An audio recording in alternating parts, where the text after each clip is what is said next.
संस्था से जुड़े हुए हैं, बहुत बड़ी बात नहीं है। आप संस्था के सदस्य हैं, ये भी बहुत बड़ी बात नहीं है, बहुत छोटी बात है। यहाँ संस्था नहीं जुड़ेंगे तो हरे कृष्ण में जुड़ जाएंगे, हरे कृष्ण नहीं जुड़ेंगे तो 8 बजे नहीं जुड़ जाएंगे, 8 बजे नहीं जुड़ेंगे तो 30 गायत्री मंत्र परिवार जुड़ जाएंगे। यहाँ तो कहीं झपट्टा मारने वाले, कोई एक झपट्टे मारने वाले नहीं है। यहाँ तो आपको खाली देखा नहीं, झपट्टा मारना नहीं, कहीं फर्क है। और आपको तो कहीं दिन नुचना ही है। इतनी खरी बात वो नहीं करेंगे, दो बात वो नहीं करेंगे, वो आपकी चापलूसी करेंगे। और चापलूसी से अगर आप खुश होते हैं तो फिर टैप रिकॉर्डर को फिर तय कर लीजिए, जो आपकी प्रशंसा करेगा, आप बहुत महान है, युधिष्ठिर अवतार है, आप हरिश्चंद्र हैं, आप सत्यवादी हैं, रोज सुनिए, तो आपका ईगो सेटिस्फाइड होगा, आपका जीवन का चिंतन कटेगा। प्रश्न ये नहीं है, प्रश्न ये है कि हमने पूरे साल भर में संस्था के लिए कितना त्याग किया, इससे आपका एक निर्माण मालूम पड़ता है। आपने क्या किया ये बड़ी बात नहीं है, संस्था के लिए साल भर में आपने कितना त्याग किया, आर्थिक दृष्टि से भी, मानसिक दृष्टि से भी, शारीरिक दृष्टि से भी। और वह चिंतन आपको अपने आप में दूरी पर खड़ा कर देगा। आपने सीधा संसार परिवार से, उससे कुछ फर्क पड़ेगा नहीं। आपने गुरुदेव की जय गुरुदेव से कुछ नहीं फर्क पड़ेगा। आपने गायत्री मंत्र के सवाल अनुष्ठान कर दिया, उससे भी कोई फर्क नहीं पड़ेगा। जिन लोगों ने 25 अनुष्ठान कर दिए, उससे उनके जीवन का कोई निर्माण तो नहीं हो पाया, हो नहीं सकता, संभव नहीं है। इसलिए कि वह जीवन अपने आप में सर्वांगीण पूर्ण नहीं है। जीवन पूर्ण बनना चाहिए। कोई पांव मजबूत होने से शरीर मजबूत नहीं बनता, या हाथ मजबूत होने से शरीर मजबूत नहीं बनता। शरीर के सारे अंग मजबूत होने चाहिए, और शरीर के सारे अंग केवल मंत्र शास्त्र के माध्यम से ही संभव हो सकते हैं, और कोई साधना पद्धति है ही नहीं। और होती तो शंकराचार्य अपनाते, गोरखनाथ अपनाते, वशिष्ठ अपनाते, विश्वामित्र अपनाते, ऐसा करते थे वो। फिर गायत्री मंत्र या कोई दूसरा मंत्र लेकर के और अग्नि मंत्र लेकर के उसी को लेकर घूमते रहते थे वो। मैं गायत्री मंत्र की सराहना करता हूँ, वो मंत्र राज है। उन संस्थाओं की सराहना करता हूँ जिन्होंने ये सब पूरे गुजरात में, पूरे भारतवर्ष में स्थापित किया, चेतना दी, एक शिक्षा की जगत की शिक्षा का ज्ञान दिया। मगर ये 10वीं क्लास पढ़ा लिखा व्यक्ति फिर अ-आ-ई नहीं सीखता। फिर वो साइंस पढ़ता है, फिजिक्स पढ़ता है, केमिस्ट्री पढ़ता है, बायोलॉजी पढ़ता है, फिर अपने एक साइंस में जाता है, मेडिकल में जाता है, उसके बाद में वापस अ-आ-ई नहीं सीखता। शुरू में जरूर है, तुम वापस 10वीं क्लास में जाने के बाद अ-आ-ई वापस पढ़ने लग जाते हो, अब जरूरत नहीं है। आज मैं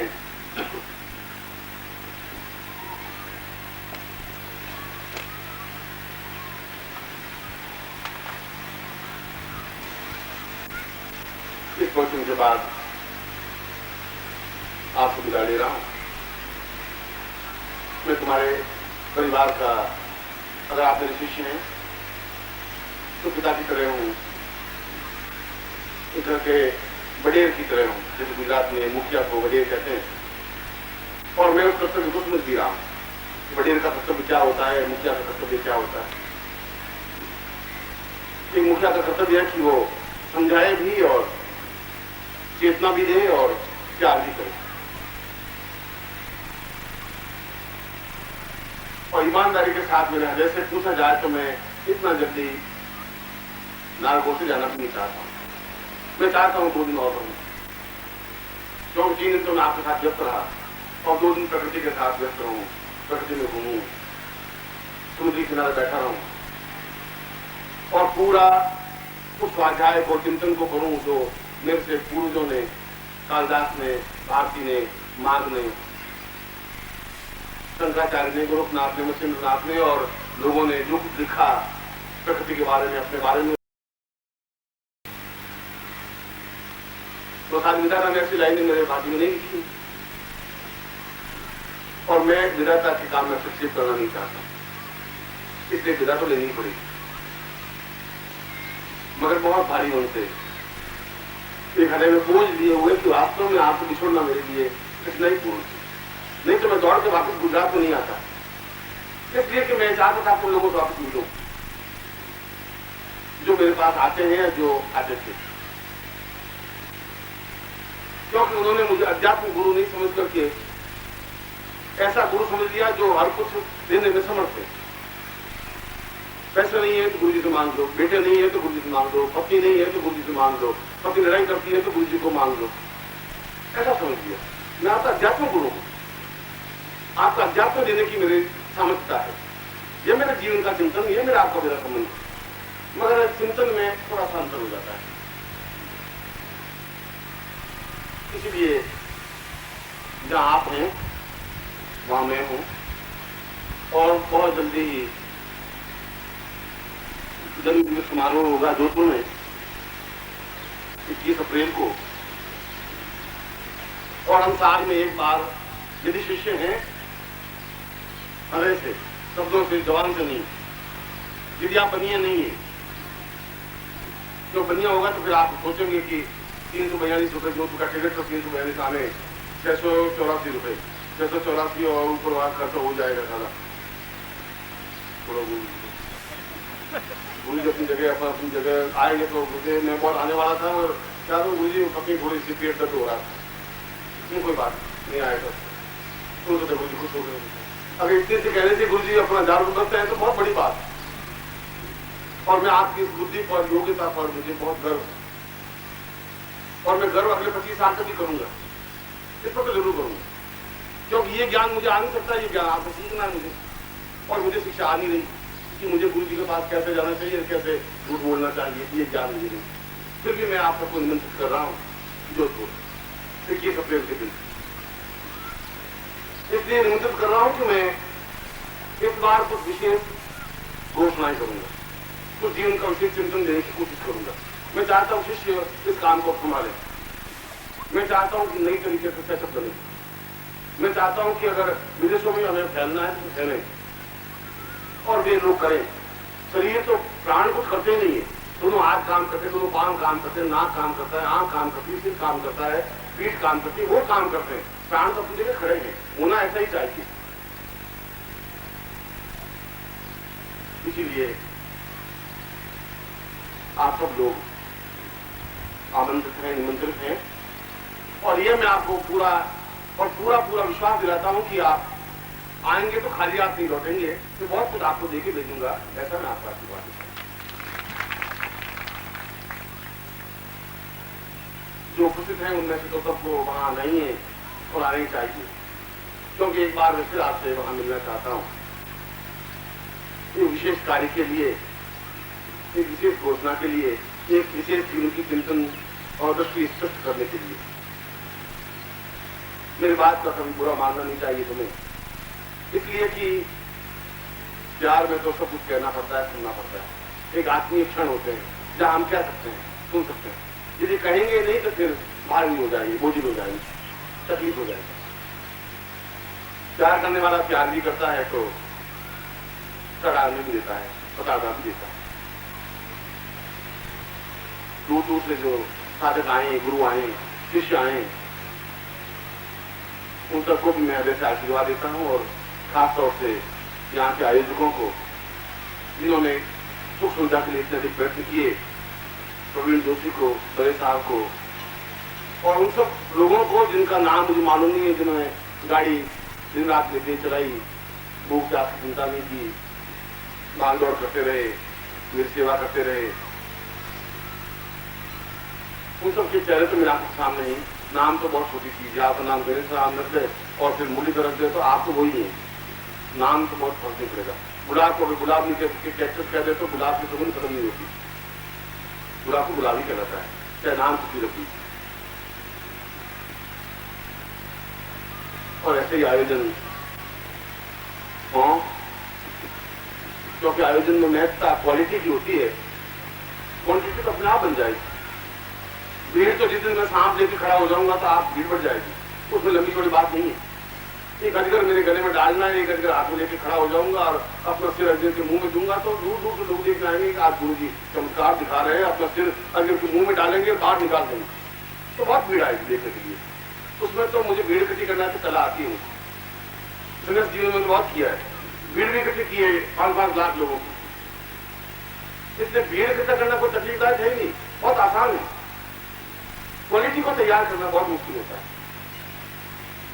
क्योंकि अगर मैं कहूंगा कि मैं आज अजगर से युद्ध करूंगा और अजगर को मार दूंगा, शेर पिंजरे में एक शेर होगा, एक गुरु जी होंगे और बिना तलवार से, बिना लकड़ी के गूंजेंगे, आप देखिए पूरा गुजरात इकट्ठा हो जाएगा नागपुर में, जगह नहीं रहेगी देखने के लिए। इतना ही करना है मुझे, बहुत लंबी बात नहीं। और इतनी क्षमता तो मुझे हिप्नोटिज्म होगी कि शेर को अपने आप बनकर खत्म करती है, इतनी क्षमता मुझे भी होगी, मगर भीड़ रखी करते हैं। यदि आप उससे खुश होंगे तो इसलिए प्रश्न भीड़ का नहीं है, प्रश्न उसमें क्वालिटी है। और आप सब एक समर्थ विविध संपन्न है, क्वालिटी है आप में, एक चिंतन है, आपको मेरा प्यार है, अटैचमेंट है, आपको मेरे संबंध है। तो उसी संबंधों के सहारे मैं आपके सामने खड़ा हूं, मैं आपको हृदय से आशीर्वाद दे रहा हूं। आप सबको बहुत बहुत हृदय से आशीर्वाद।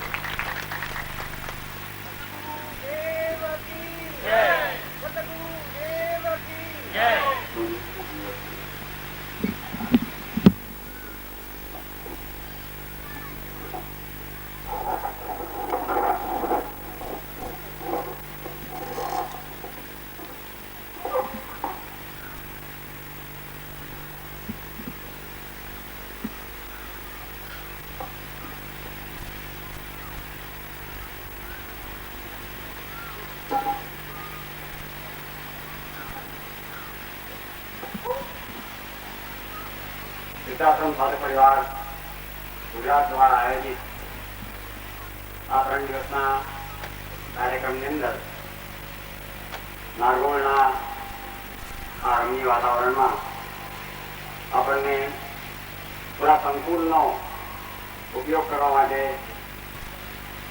સર્વે પ્રસન્ન બનીને માનનીય શ્રી દવે સાહેબે જે આપણને પૂરા હૃદયથી ભાવનાથી સહયોગ આપ્યો છે, જે સાથ આપ્યો છે અને જે રીતે મદદ કરી છે, તે રીતે સંપૂર્ણ ગુજરાત વૃદ્ધાશ્રમ સ્વાગત પરિવાર માનનીય શ્રી દવે સાહેબનો અને આ સંકુલનો આભાર માને છે. એના પછી આપણે ઋણી છીએ. સાથે અહીંયા આગળ યજ્ઞ કાર્યની અંદર પધારીને વિદ્વાન વડીલશ્રી જે માર્ગદર્શન આપી છે તે ઋતુભાઈ અને અન્યશ્રી, એમના પરથી પણ વંદનીય છીએ અમે. એ સાથે અહીંયા આગળ સહયોગ આપવા માટે દૂર દૂરથી પરિવારના અને નવા આગંતુકો પણ આવ્યા છે. એ સૌનો પણ વૃદ્ધાશ્રમ સાધક પરિવાર ગુજરાત તરફથી અમે આભાર માનીએ છીએ. આ કાર્યની અંદર દૂર દૂરથી આવીને અથવા તો આ કાર્યની અંદર સહયોગ આપવા માટે જે કોઈ પ્રયત્ન અનામી અન્ય કોઈ ભાઈઓએ કર્યો છે તેમનો પણ વૃદ્ધાશ્રમ સાધક પરિવાર તરફથી અમે આભાર માનીએ છીએ.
मैंने ऐसा लिया नहीं हम आएंगे